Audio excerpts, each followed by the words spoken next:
এই যে ক্যামেরাতে আমি এখন কথা বলছি না, আমার আশপাশের লোকজন অনেকজন কাছাকাছি আছে, তারা দূর থেকে আমাকে লক্ষ্য করছে এবং হয়তো মনে মনে অনেক কথাই চিন্তা করছে। তাই বলে কি আমি ভিডিও করা বন্ধ করে দেব? তাই বলে কি আমি ক্যামেরার সামনে কথা বলবো না? বিষয়টি এরকম করলে কিন্তু হবে না, কাজটি করতে হবে খুব মনোযোগ সহকারে। তো আসলে যে কথাটি বলছি, যেরকম ধরেন একটা যদি আমি উদাহরণস্বরূপ দিয়ে থাকি, গুরুত্বপূর্ণ কথাটা কিন্তু, আমি মসজিদে নামাজ পড়তে গিয়েছিলাম। তো হঠাৎ করে এক মুচ্ছল্লি আমাকে জিজ্ঞেস করে বলতেছে যে, তুমি পায়জামা পাঞ্জাবি সব কিছু পরেছো, কিন্তু তোমার মাথায় টুপি কোথায়? তো আমি কিছুক্ষণ নীরব থাকলাম এবং তারপরে তাকে বললাম যে, আপনি যে আমাকে কথাটা বললেন খুব সুন্দর কথা, আপনার কথাটা আমি মেনে নিলাম।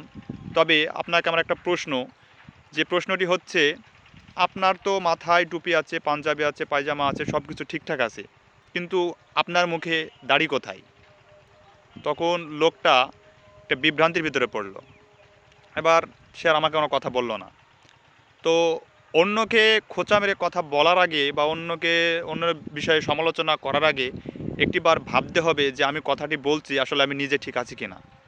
তাই আমি যে ভিডিও করি বা আমার ভিডিও দেখে বা অন্যজন কি বলল, আমার ভিডিও দেখে দূর থেকে কেমন বলল, কাছে কেমন কমেন্ট করলো, কি মানে রিপোর্ট দিল, কীরকম হলো, ওটা আমার দেখার বিষয় নাই।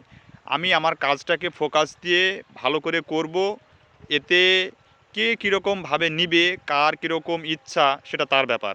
তবে আমি আমার জায়গায় থেকে কাজটি সঠিক করার চেষ্টা করব। এটাই হচ্ছে আমার মূল বিষয়।